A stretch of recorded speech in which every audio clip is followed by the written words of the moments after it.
Good morning, everyone. How's everybody this morning? Great, great.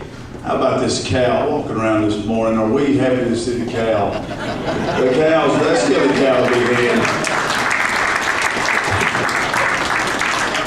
After my day off to a good start, and it is so wonderful to be with you.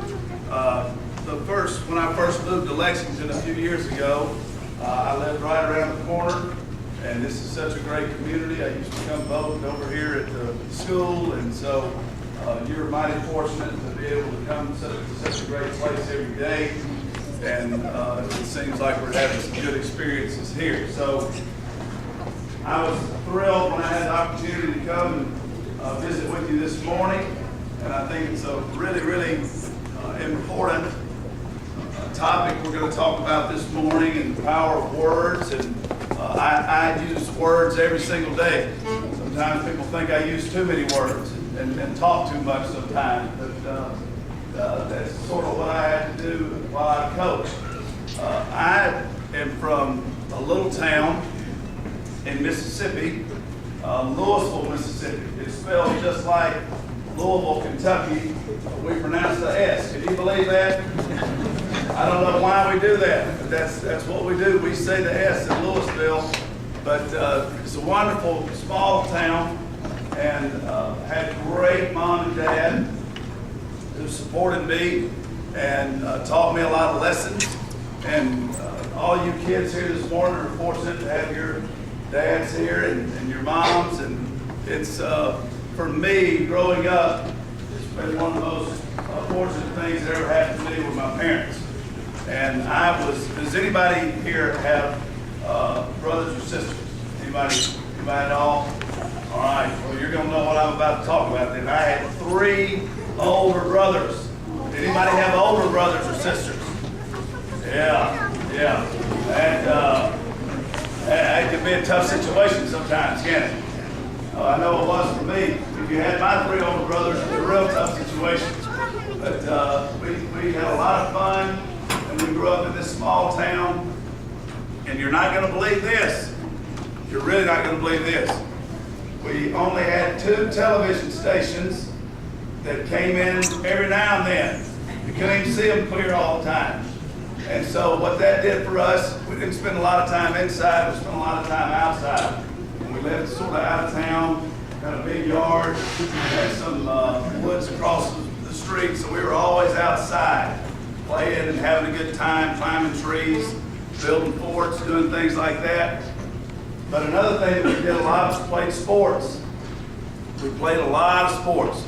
We played baseball in the summertime, we played football in the fall, and then what I really enjoyed a lot was basketball. In basketball, we had a little dirt court out behind my house, and we played a lot of basketball. So sports were a big part of growing up for me, and I developed a passion to play early on.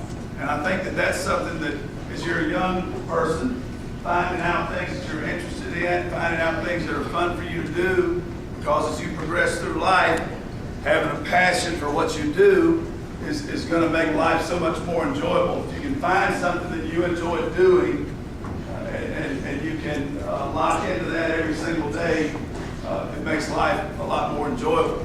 So growing up there in that small town gave me a lot of opportunities to be exposed to sports.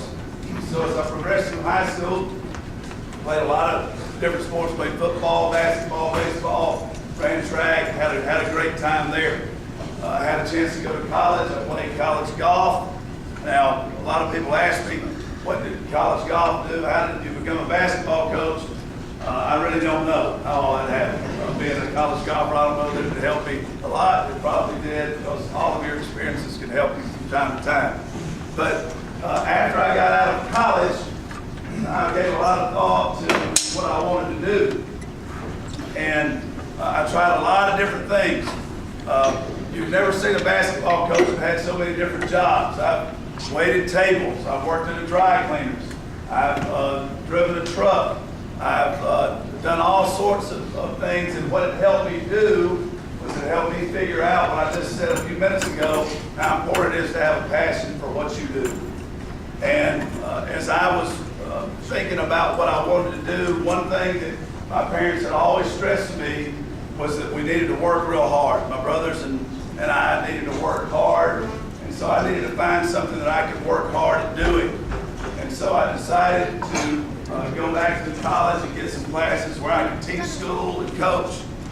Now my goal as a coach, starting out, was very simple. I wanted to be the head coach of the Los Angeles Lakers. Does anybody know, has anybody ever heard of the Los Angeles Lakers? Okay, all right, they're pretty awesome, pretty good team.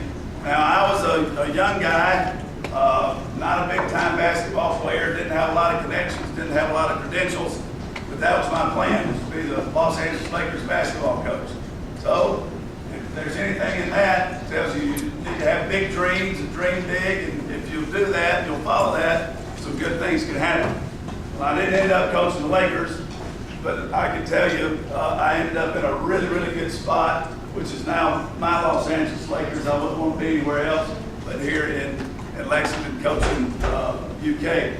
So as I got my first job, you won't believe this, my first job coaching in a high school was in Lexington, Mississippi. So maybe that was a good sign for me at the time. Now Lexington, Mississippi, very different than Lexington, Kentucky. Lexington, Kentucky has a lot of paved roads, a lot of big houses, nice places, a lot of schools. Lexington, Mississippi is a very, very tiny little town. Very tiny little town. And my first team was not close to the Los Angeles Lakers. So I started thinking, what have I done to myself? I thought I was this hot shot coach. I found out very quickly that I had been put in a place where I could actually learn how to teach and learn how to coach. And for me, that meant I had to learn how to communicate, and I had to learn how to talk and try to help people learn how to get better. And so in that experience, I coached a lot of different teams, coached a lot of different sports, taught school, taught history class, and through that process, it really prepared me and helped me a lot.